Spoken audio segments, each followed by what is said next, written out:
Hello everyone, I'm Dr. Sapna Dadwal. I'm working as a professor in BBA department of St. Andrews Institute of Technology and Management. Today, this is my third lecture of business law, which is taught in fourth semester of BBA course.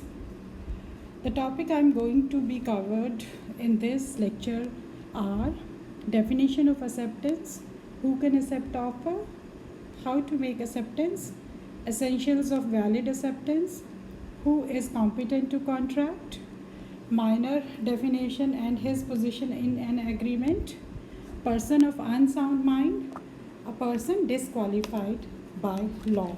So these are the topics I am going to cover in this lecture. Earlier, in the second lecture, I covered offer, essentials of offer, and other topics related to offer. Now I'm starting with first topic, that is definition of acceptance. According to section 2B of the Indian Contract Act, a proposal is said to be accepted when the person to whom the proposal made signifies his assent thereto. So, in other words, acceptance means giving consent to the offer. It is an expression by the offeree of his willingness to be bound by the terms of the offer. A proposal, when accepted, becomes a performance of the condition of a proposal. The acceptance of any consideration for reciprocal promise which may be offered with a proposal is an acceptance of the proposal. For example, A offers to sell his car to B for 1 lakh rupees. B agrees to buy the car for 1 lakh rupees. B's act is an acceptance of A's offer. Now the next topic, who can accept an offer? In general, an offer can be accepted only by a person or persons to whom it is made. So offer can be accepted in two ways. The first is in case of specific offer. If the offer is made to definite person, then in this case only that person or persons can accept the offer. For example, X sold his business to Y, but this fact was not known to an old customer Z. Z placed an order for certain goods to X in his name. Y supplied those goods to Z. It was held that there was no contact between Y and Z, and because Z never made any offer to Y. Now the second case is of general offer. An offer which is made to public in general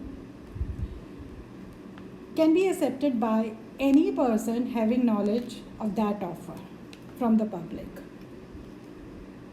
The example is a company advertised that it would pay 100 rupees to anyone who contacts influenza after using the balls or products made by the company. So this is a general offer. Anybody can accept this offer.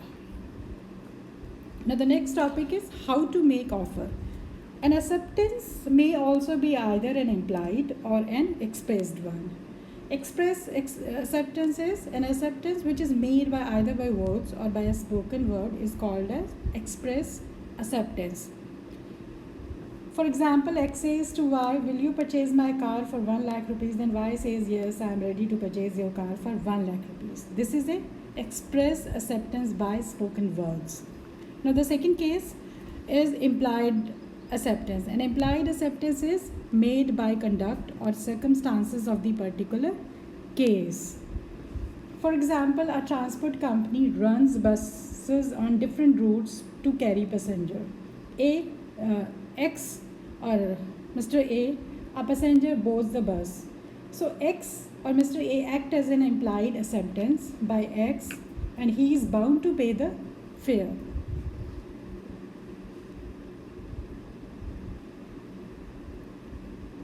Now the next topic is essentials of valid acceptance. Acceptance should be absolute and unconditional. I'm starting with first essential of valid acceptance. That first one is acceptance should be absolute and unconditional. Yes, according to section 7(1) of the Indian Contract Act 1872, in order to convert a proposal into a promise, The acceptance must be absolute and unqualified. It means that an offer must be accepted as it is without any reservation, variation, or conditions. For example, X offered to sell his car for 1 lakh to buy. B agreed to buy it for 90,000 rupees. Y's act is a counter offer and not an acceptance of X offer. So this will not be treated as absolute and unconditional acceptance. This will not be a valid acceptance on the part of Y. Now, the second essential of valid acceptance is acceptance should be given within proper time. Yes, acceptance must be given with proper time. Proper time would be the time specified by the offerer to accept the offer. If no time has been specified by the offerer, then the acceptance be given within reasonable time. The next point is acceptance must be communicated. Yes, the acceptance shall be said to be only accepted if it is communicated. The definition of acceptance, also section 2b, use the word signify, which indicate acceptance must move from offeree to offerer. So acceptance must be communicated to the offerer within a proper time. Now, fourth valid essentials of valid acceptance is acceptance must be given in a proper mode. Yes, the offeree must adopt proper method to accept the offer. The acceptance must be expressed in some usual and reasonable manner, unless proposal prescribes the manner in which it is to be accepted.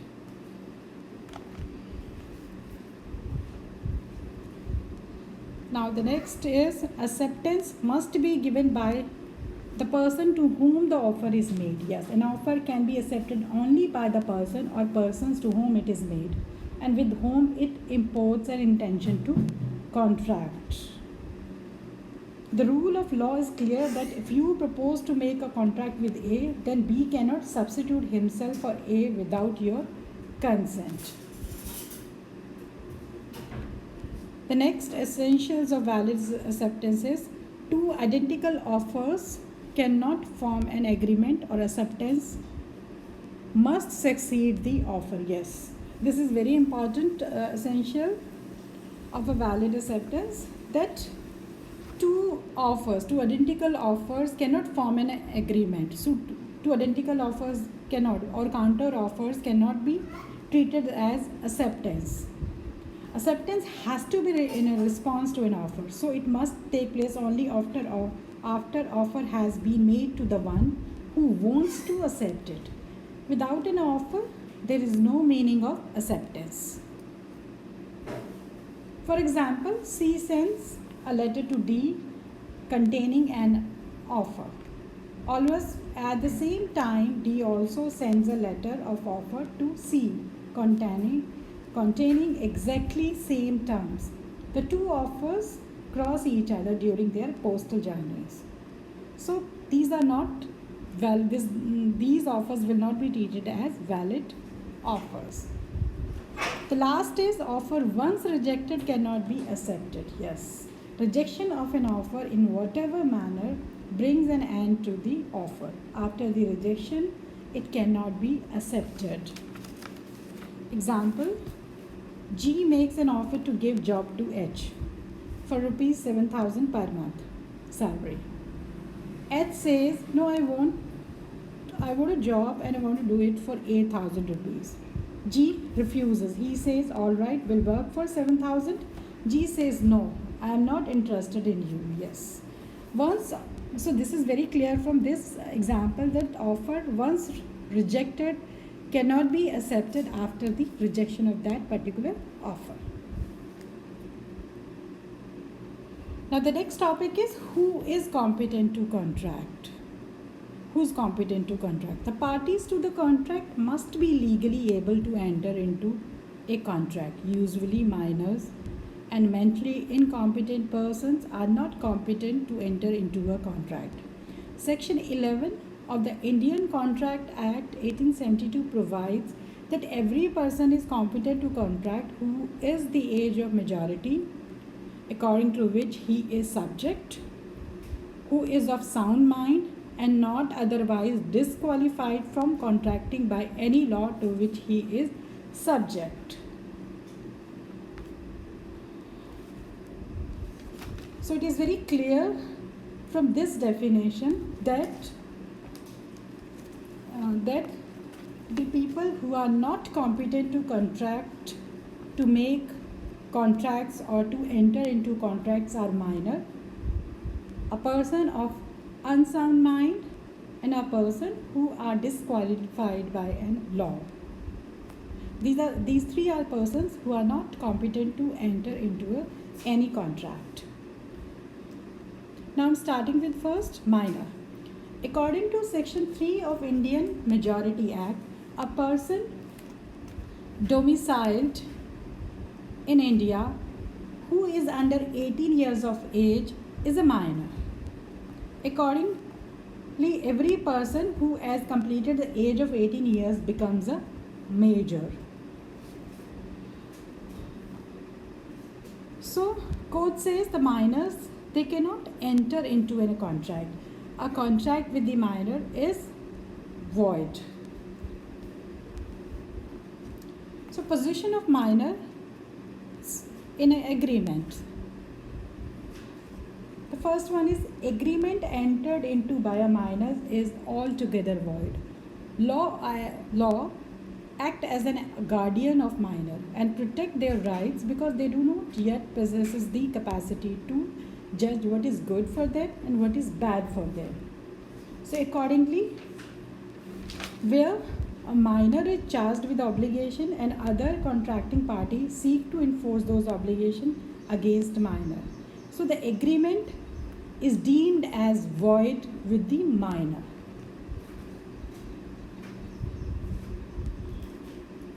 The agreement with the minor cannot be sued in the court of law. The second one is minor can be beneficiary. Yes, though a minor is not competent to enter into a contract, but he can be a beneficiary in the contract. He may not enter into a contract, but he may accept the contract and can be a beneficiary from the benefit of that contract. Third point is minor can always plead minority. Yes, a minor's contract being void, any money advanced to a minor on a promissory note or otherwise cannot be recovered. He can always plead a minority. Then third point is ratification on attaining majority is not allowed. Yes, as a minor's agreement is void, he cannot validate it by ratification on attaining majority. For example, a minor borrows money and executes a promissory note. On attaining majority, he executes a fresh promissory note in substitution of one executed as a minor. The second promissory note is also void, being without consideration. But a person who supplies necessary of lives to a minor or to one whom the minor is legally bound to support according to his station in life is entitled to be reimbursed from the property of the minor. Third is liability for necessity. Yes, under section 68, any person would be entitled to reimbursement out of the minor's estate or property for necessities supplied to him or to his family. Necessaries as defined by English Sale of Goods Act also means goods suitable to the condition is the life of infant as required by him at the time of sale of delivery. Now the next one is minor partner. A minor being incompetent to contract cannot be a partner in a partnership firm. But under section 30 of Indian Partnership Act says that he can be admitted to the benefit of partnership with the consent of all the partners. Now then minor as an agent. Yes, a minor can be an agent. He shall bind the principal by his acts done in the course of such an agency, but he cannot be held personally liable for negligible negligence or breach of duty. Minor and insolvency. The next point is section 68 says that a minor cannot be held responsible, cannot be held responsible as he is incapable of contracting. Even for necessaries supplied to him, he is not personally liable. Only his property is liable. The next one is contracted by minor and adult. Contract by minor and adult jointly. Yes, where a minor and adult jointly enters into an agreement with other person, the minor has no liability, but the contract as a whole can be enforced against the adult partner. Now the next point is position of minor's parents. The parents of the minors are not liable for agreement made by the minor, whether the agreement is for the purchase of necessaries or not. The parents can be held liable only when the child is contracting as an agent for the parents. The last point is minor's shareholder. A minor being incompetent to contract cannot be a shareholder of the company. A company can also refuse to register, transfer, or transmission of shares in favor of a minor unless the shares are fully paid. The next point is person of unsound mind.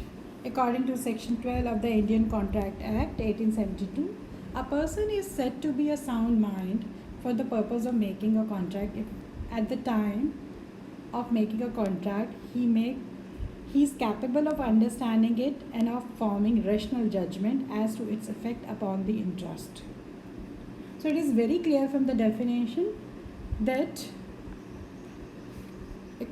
a person entering into the contract must be a person who understands what he is doing and is able to form a rational judgment that what is right for him, what is bad for him. Now the reasons of unsound mind may arise from all of these or from under these points, like idiocy. First point is idiocy.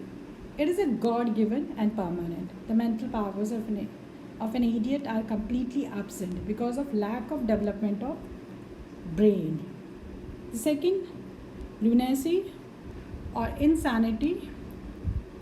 It is a disease of the brain. A person loses his rational judgment due to some mental strain or due to some stress.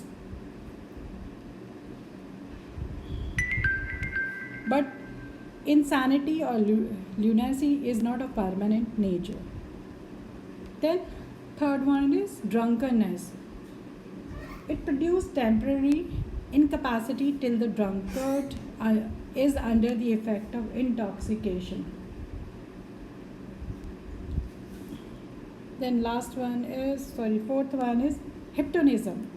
It also produces a temporary incapacity till the person is under the effect of artificial induced sleep.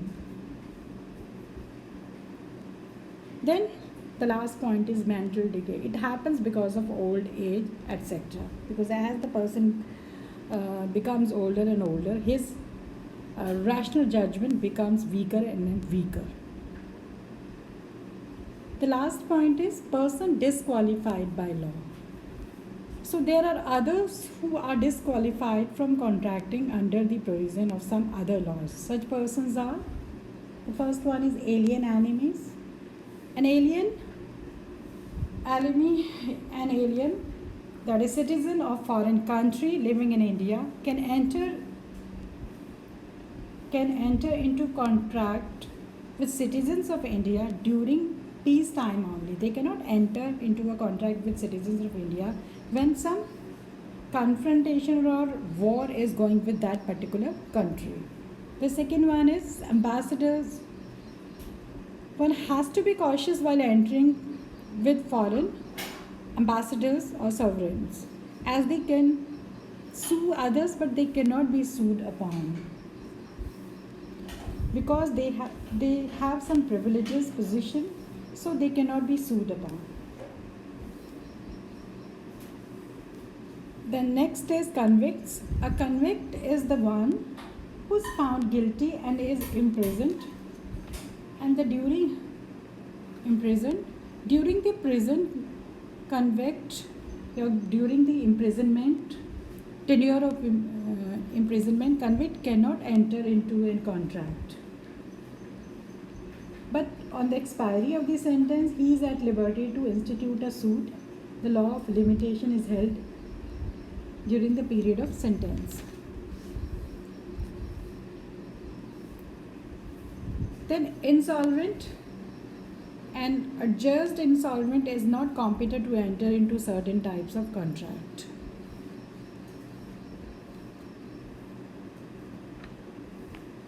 Now the last one is Pardanishi woman. A Pardanishi woman is one who lives in seclusion, having no commission except from behind the parda or screen with any male person except a few privileged relations. She has not much intercourse with the outside world, or she doesn't have much interaction with the outside world. So contract by the Pardanishi woman is also not valid, as she cannot decide what is right, as she cannot decide or can make a rational judgment. The question from this lectures are, these are the 10 questions from this lecture. Thank you. If any query is there, you can always contact me. And if any confusion is there, if any subject is not clear, any topic is not clear, then you can always contact me. Thank you. Thank you so much.